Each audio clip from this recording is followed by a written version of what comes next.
Hey, what's up, nerds? Paul Conti here. It's been a while since my last video. I've been doing a lot of playing Warhammer instead of sitting around and talking about it. So, I wanted to come back to you guys with a little conversation about what I've been playing for a competitive list and how it works and why it works. I actually just came off a tournament win with this list. So here we go. So my general is a free guild general on a horse, and I use his great hammer. Um, that's 3 attacks at 3 up, 3 up, rend 2d3 damage. And I use the artifact and command trait that give him +1 attack and +1 damage to that weapon. So he ends up with 4 attacks at 3 up, 3 up, rend 2d3 d3 +1 damage. Um, so really solid in general. He gets used most of the time just as kind of a surgical strike kind of guy. His command ability is not that useful in this list. Next item down is the Bretonnian Lord on a Pegasus. This guy's like my MVP. I love this guy endlessly now. I have a second artifact because I'm using a battalion in this list. So I use the +1 damage artifact. I forget what these things are called. The sort of hitting harder, I guess. My battle line are 3 free guild guard with sword and shield. So they've got a 4-up save re-rolling ones, and they're pretty resistant to battle shock as well. I run 2 Empire cannons with a gun master, pretty obvious 40-inch range, 4-up re-rolling, 2-up.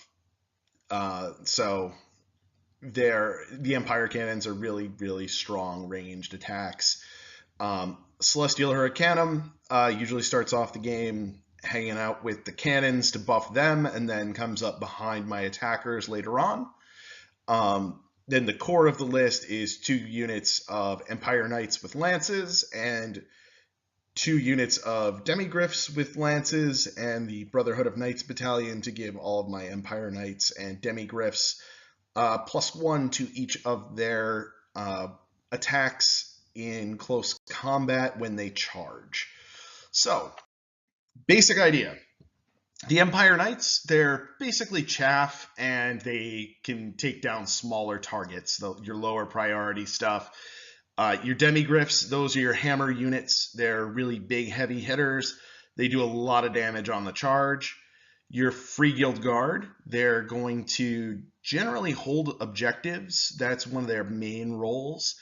And they're also going to hang out and protect your cannons from any opposing troops coming in to try and take them down, since the crew on the cannons are pretty weak. It's easy to get those taken down, so having a unit of Free Guild Guard hanging around with them kind of prevents them from getting taken down from a melee attack.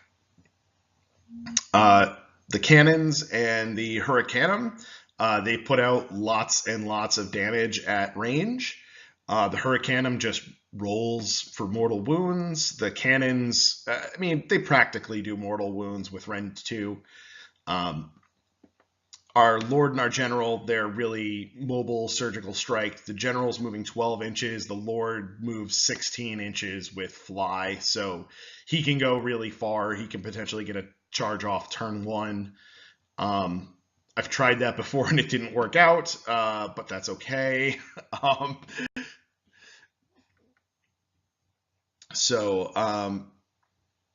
talk about why this works. So these are the key components to competitive lists, right? Damage penetration, whether it's with mortal wounds or with rend, either of those 2 things are very, very valuable to ensure that you're getting your damage through to your opponent.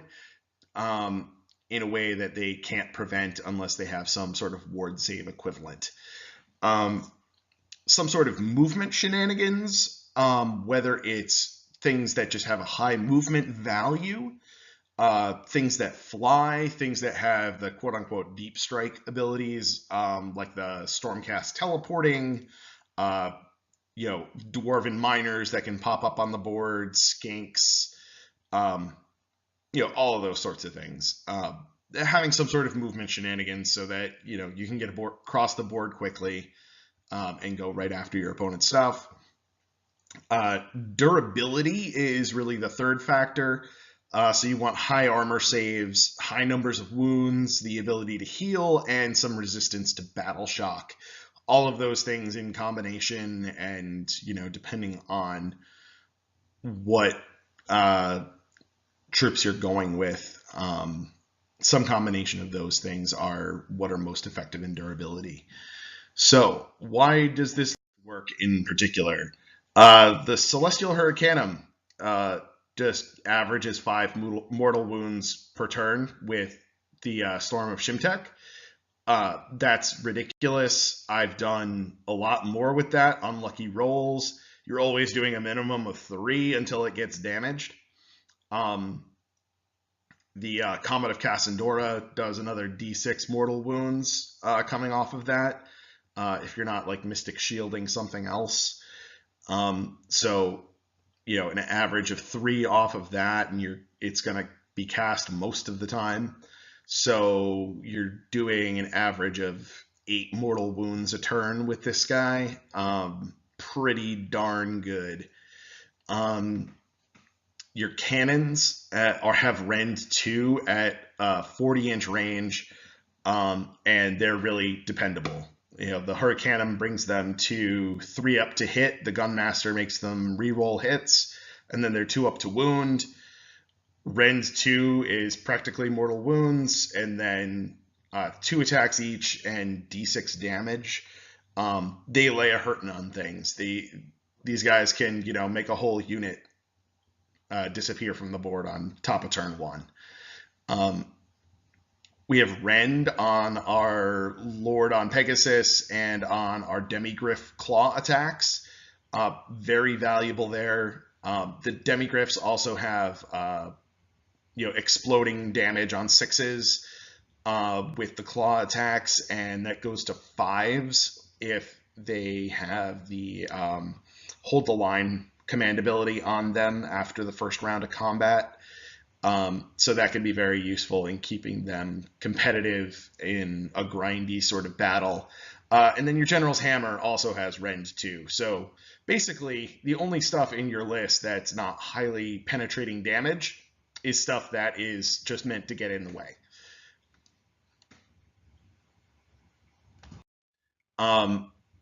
Movement. All of your combat units are 10-inch moves. All of your knights, your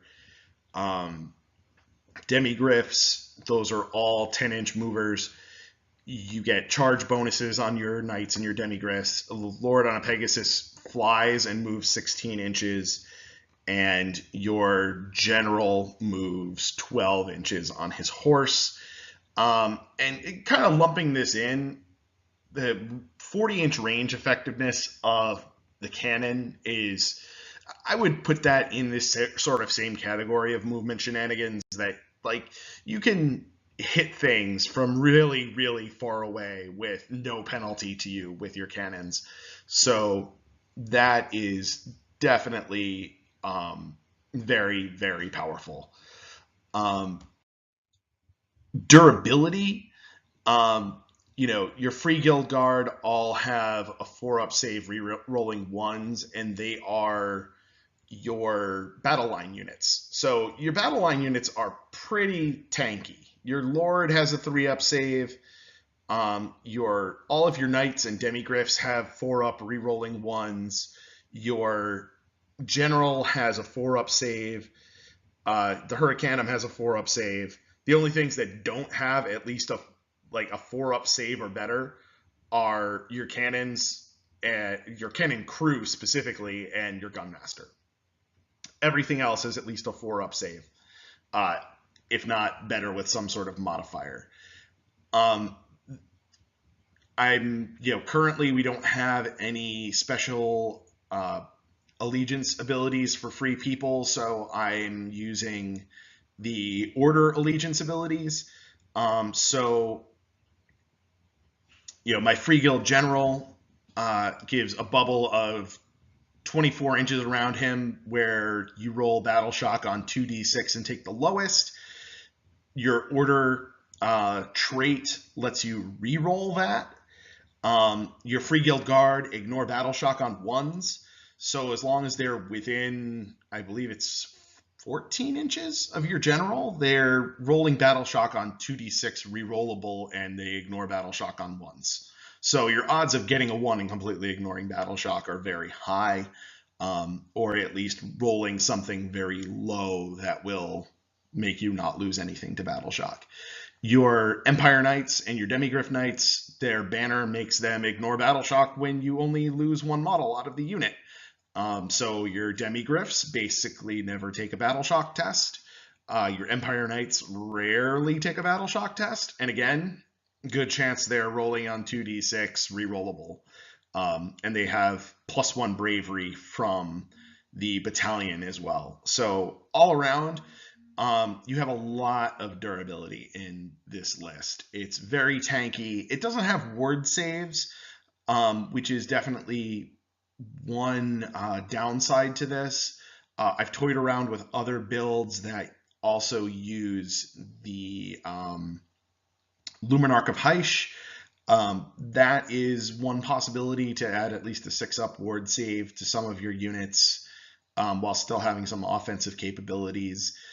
I like this list better.